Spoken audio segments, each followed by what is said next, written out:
गुरुदेव, हिमाचल में हुए इस अद्भुत संगठन के बारे में कृपया हमें थोड़ा नहीं पूरा बताइए।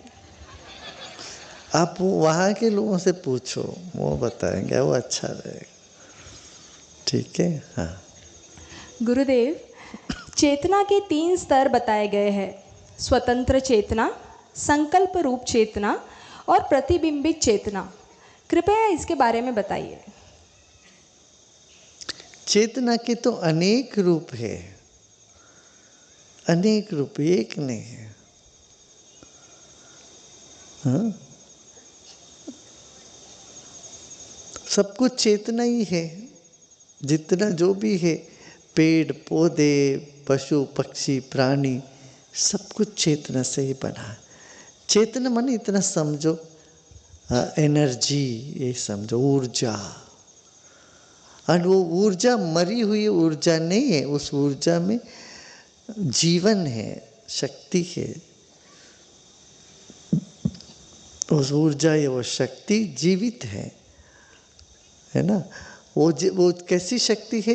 वो बिना आंख देख पाती है, बिना नाक सूंघ पाती है, बिना कान सुन पाती है, बिना जीभ के स्वाद ले पाती है, और बिना त्वचा के स्पर्श का भी अनुभव कर पाती।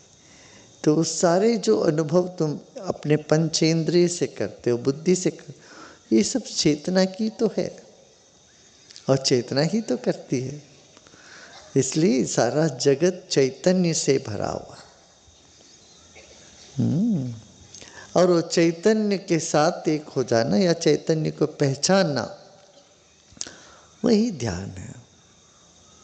ठीक है गुरुदेव, जब आप इतना लंबा सफ़र करके आते हैं तो दिमाग बहुत समझदार बन जाता है, कहता है गुरुदेव को आराम करने दे।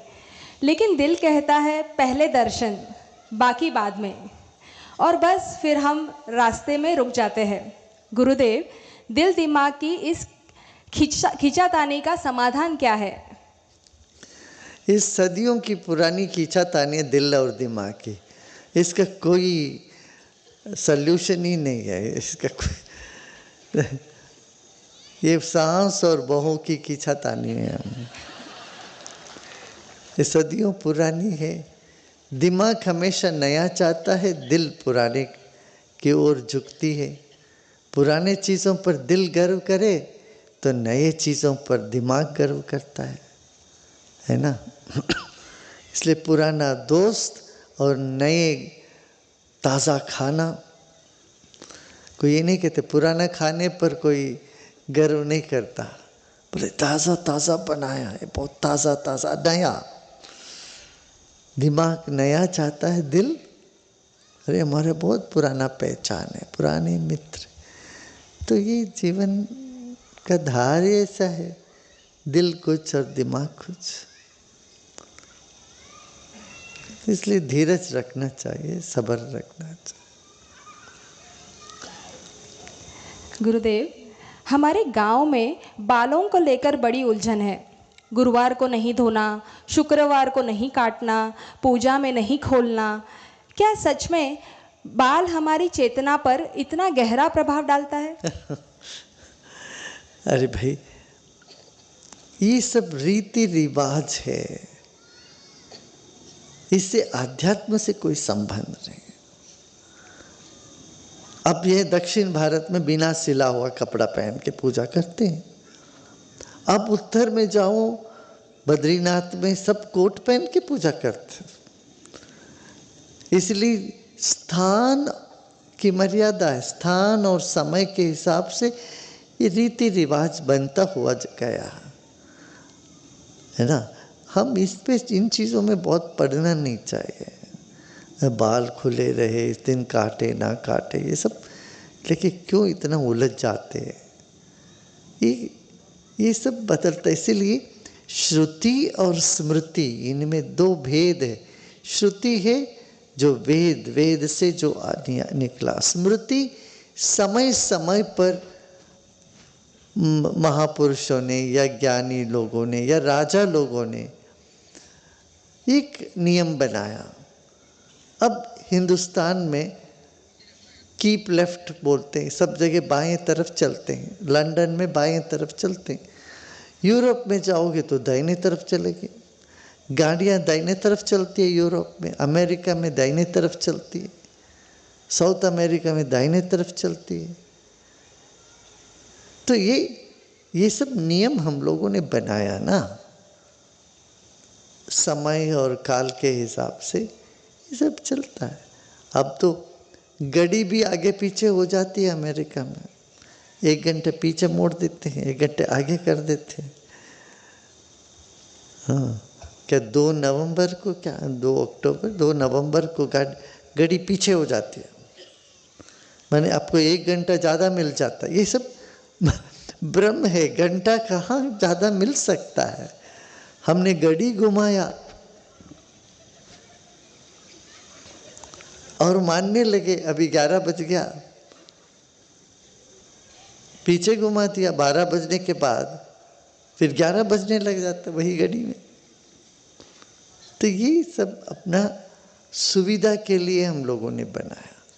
हिंदुस्तान में तो बदलता नहीं, एशिया में कहीं पर भी इस तरह से बदलेगा नहीं घड़ी।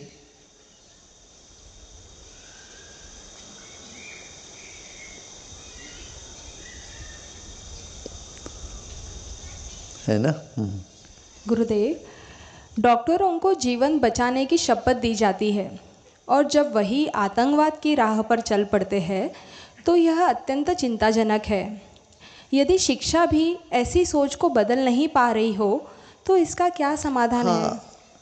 इसीलिए सिर्फ एक तकनीक शिक्षा काफ़ी नहीं है, मानवीय मूल्यों की शिक्षा होनी आवश्यक है।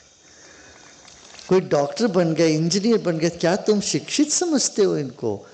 इन्होंने सिर्फ एक मशीन ऑपरेट करना सीखा, कोई काम करना सीखा, इसको शिक्षा थोड़ी ना बोलते हैं। जब तक व्यक्तित्व वहाँ मानवीय मूल्यों को नहीं उजाला करता है तब तक वो अधूरी शिक्षा है, ये गलत शिक्षा है। जान बचाने के लिए किसको ट्रेनिंग दिया गया है, उसके दिल में इतना भी करुणा नहीं है, इतना भी होश नहीं है। जान लेवा काम कर रहा है, वो भी किसकी?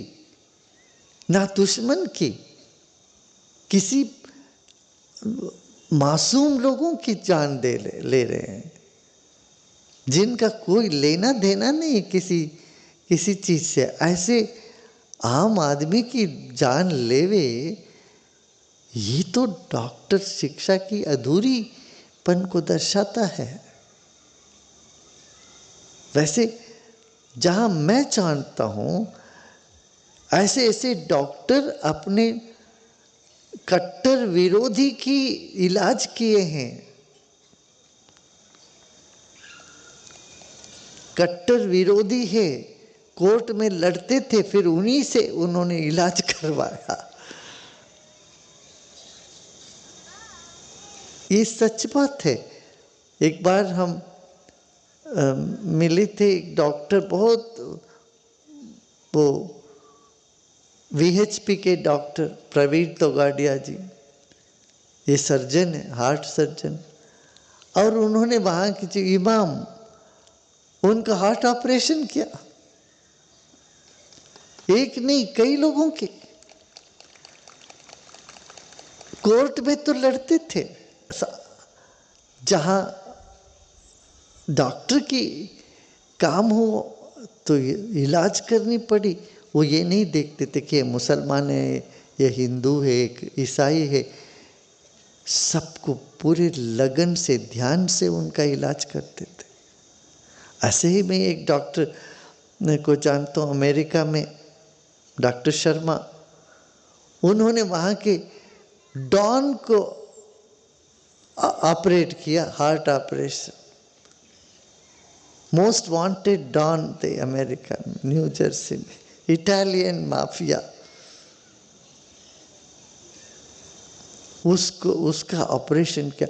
और उस आदमी की जो इनके प्रति श्रद्धा थी वो अनूठी श्रद्धा। जब हम डॉक्टर शर्मा के यहाँ ठहरे थे कोई 25 साल पहले, हमारे टीचर्स की मीट बढ़ाता हूँ, उनसे आशीर्वाद आप दीजिए। मैंने कहा अवश्य देंगे, हमारा काम ही आशीर्वाद देने का है। तो वो बोले ये बहुत बड़ा माफिया है, डॉन है। और वो आए, क्या 5 रोल्स रॉय गाड़ी और बाकी और गाड़ियों उसके साथ, बेंज गाड़ी, 10 गाड़ी आई, सारे गनमैन के साथ वो आए। काफी मोटे व्यक्ति थे वो और अपनी पत्नी।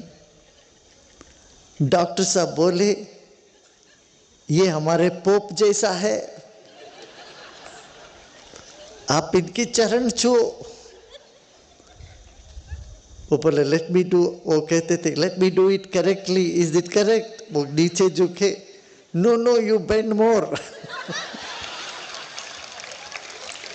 और छोटी सी वहां प्लास्टिक की चेयर थी जहां आप लोग बैठे थे ऐसी, और वो छुए चेयर में बैठ गए, तो वहां से उठे तो चेयर भी उठी उनके साथ।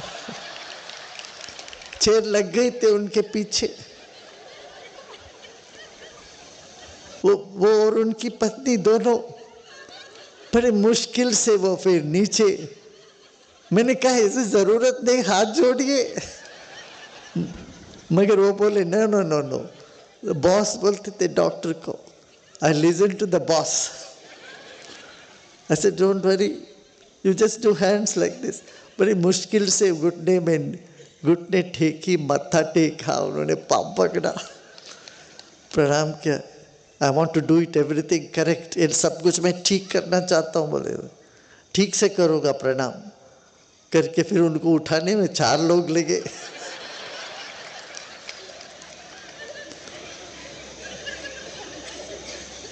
और वो बोले हमसे एनीथिंग आप पूछिए, में से कुछ भी मैं करूँगा।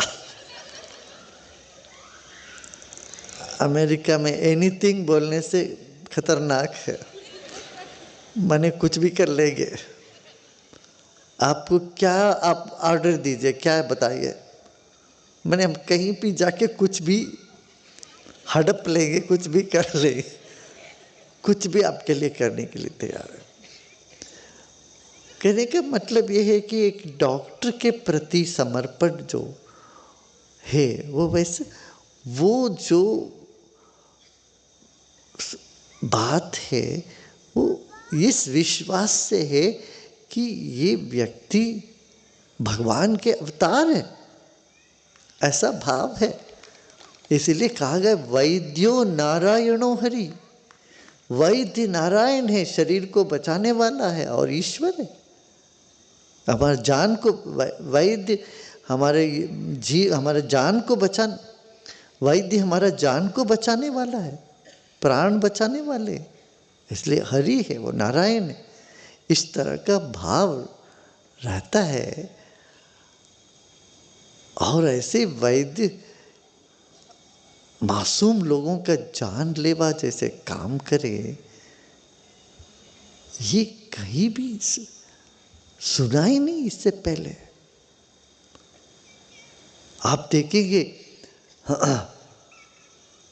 जब अस्पताल में लोगों को भर्ती करते हैं, ये नहीं देखते ये कोई क्रिमिनल है, ये कोई अच्छा व्यक्ति है, बुरा व्यक्ति, ये नहीं देखते डॉक्टर कभी। सबका इलाज करते हैं। कोई जेल में बंद है, उस आदमी को भी लेके वो डॉक्टर, उनको पूरा ध्यान से उनको इलाज करते हैं। ये डॉक्टर की पहचान, एक वैद्य की पहचान है। वैद्य कभी नहीं देखता इसका ये अच्छा आदमी है, बुरा आदमी है, पापी है, पुण्यात्मा है, इसको बचाना चाहिए, नहीं बचाना चाहिए, नहीं सोचते। उनको बचाना ही है सबको। नहीं तो जेल में बंदी कैदियों को डॉक्टर कैसे इलाज कर पाए। ये भारतवर्ष की अपनी डेट ऑफ बर्थ भरो और डॉक्टर प्रोफेशन की महत्ता है। अब रेड क्रॉस जाती है वहाँ, चाहे इजरायली डॉक्टर हो, पैलेस्टीनियन डॉक्टर हो, वहाँ वो देखते नहीं ये कौन सी देश का व्यक्ति है, सबको जाके इलाज कराते हैं। अब यूक्रेन का युद्ध है, वहाँ थोड़ी ना देखते हैं अरे ये हमारे देश का है पराया है। डॉक्टर हो तो वहाँ डॉक्टर्स को कहते बॉर्डरलेस, उनका कोई बॉर्डर नहीं होता, उनकी कोई सीमा नहीं। जैसे गुरुओं की कोई सीमा नहीं होती, ये नहीं कहते गुरु इस क्षेत्र के, उस देश के, गुरु जगत के होते हैं। ऐसे डॉक्टर भी जगत के होते हैं, ऐसे होनी चाहिए। डॉक्टर बॉर्डरलेस होनी चाहिए, सबका इलाज करो, अपना काम वही है, अपना करो। ये पहली बार इस ऐसी घटना घटी जहाँ जानलेवा वाले काम डॉक्टरों ने किया है। ये एक वैद्यकीय प्रोफेशन में, उद्योग में एक दब्बा समझो।